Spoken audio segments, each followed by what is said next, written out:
What's up guys, Shinzo here, and I've just received the Polygon Siskiu T8 30th Anniversary Special Edition. So needless to say, I'm pretty stoked to see what's in that box back there. So let's go get it unpacked, then assembled, and I'll tell you guys more about it. So I ordered this bike through Bikes Online, which is the only way to buy new Polygon in the US. And I paid $2,200 for it, which is a pretty sweet deal considering the spec list for the price. It arrived a few days early and included a box with some tools,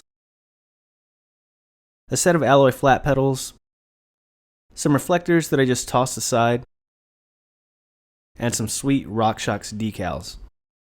The included torque wrench definitely comes in handy if you don't already own one. As you can probably tell by the fact that this is a 30th anniversary edition, Polygon has been around for quite some time, and it seems they place an emphasis on value for money or bang for your buck. These bikes have only recently become more easily accessible to the American biker exclusively through Bikes Online, and because they're fairly new to this market, there aren't very many reviews of this bike out there, and even fewer in English.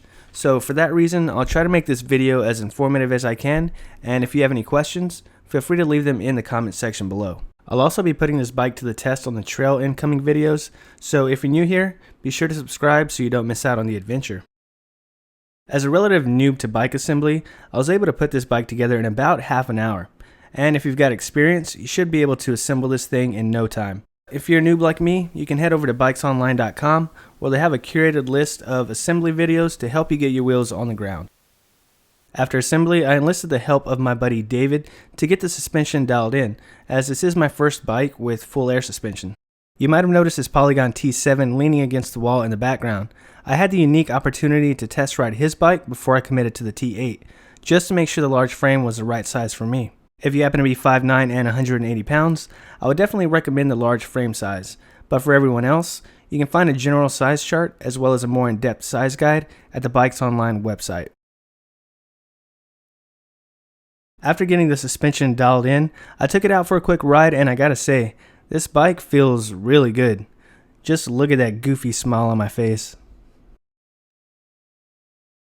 Now let's take a closer look at the T8 and its components.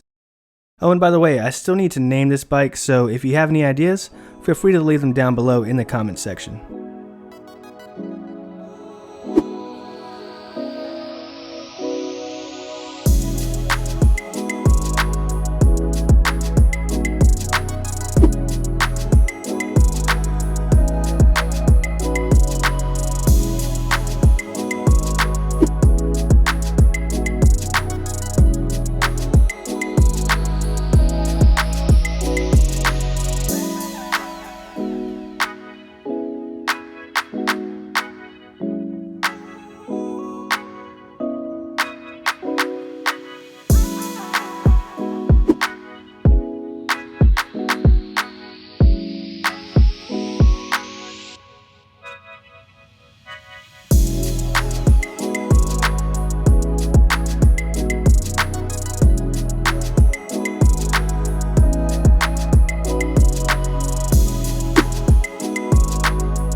Alright guys, so that's a quick look at the new ride. Unfortunately, it is a little bit too wet and muddy to take it out for a ride today, but I'll definitely be taking this bad boy out pretty soon, hitting the local trails and seeing what this bike is capable of.